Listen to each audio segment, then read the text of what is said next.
Dinas Kependudukan dan Pencatatan Sipil Kota Pontianak memastikan telah menerbitkan 2 dari 3 akte kelahiran yang sebelumnya dikaitkan dengan pengungkapan kasus penjualan bayi lintas negara oleh Polda Jawa Barat. Kepala Disdukcapil Pontianak, Erma Suryani, mengungkapkan pihaknya telah menjalani proses klarifikasi bersama kepolisian 11 Juli yang lalu di Polda Kalimantan Barat.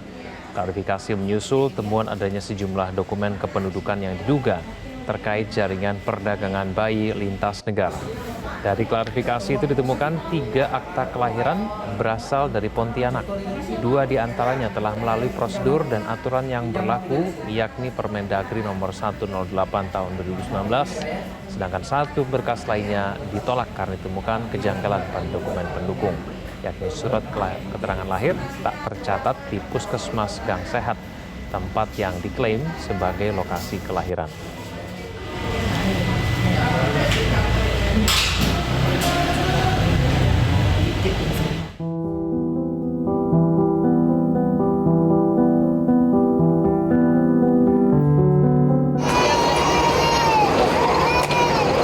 Adopsi ilegal rupanya tak pernah terhenti.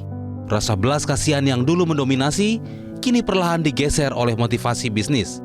Para sindikat jahat melakoni bisnis jual beli bayi untuk meraup keuntungan. Polda Jabar mengungkap sindikat internasional perdagangan bayi di Jawa Barat yang telah menjual puluhan bayi. Bayi-bayi malang itu dijual ke Singapura dengan harga belasan juta rupiah. Jaringan sindikat penjual bayi ini mencari dan merekrut korban bayi. Sungguh ironi, bayi dipesan sejak dalam kandungan. 13 orang telah ditetapkan sebagai tersangka. Sudah melakukan perdagangan bayi kurang lebih 25 orang dan melakukan perekrutan bayi-bayi tersebut sejak dalam kandungan. Bayi-bayi yang baru lahir tersebut oleh tersangka diserahkan kepada penampung. Di sini ada 4 penampung, TSKM, TSKY, TSKW, dan TSKJ. Tersangka yang berperan merekrut bayi melalui orang tua kandungnya menjanjikan akan mengadopsi bayi tersebut secara pribadi dengan iming-iming uang 10 juta rupiah. Kemudian bayi tersebut diberikan kepada penampung bayi di Bandung yang selanjutnya dirawat oleh tersangka lain.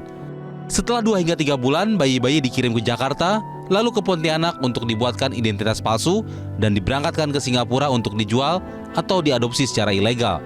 Pelaku utama dari sindikat perdagangan bayi tersebut merupakan warga negara Indonesia. Namun saat ini pelaku masih berada di luar negeri. Polda Jabar telah melakukan pencekalan dan akan keluarkan red notice untuk pelaku utama. Sementara itu 5 kondisi bayi yang berhasil diselamatkan dititipkan di panti asuhan. DPO nih kan, masih DPO, kemarin kita lacak, kebetulan dari data imigrasi dia keluar negeri.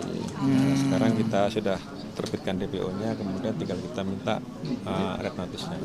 Apakah si donatur itu merupakan warga negara asing atau Indonesia? Warga negara Indonesia. Tinggal di Jakarta yang kemarin kita L tadi. Keberadaan puluhan bayi yang telah dijual ke Singapura terus ditelusuri polisi. Apakah bayi yang dijual ke Singapura itu benar-benar diadopsi sebagai anak atau dijual ke sindikat penjual organ tubuh manusia?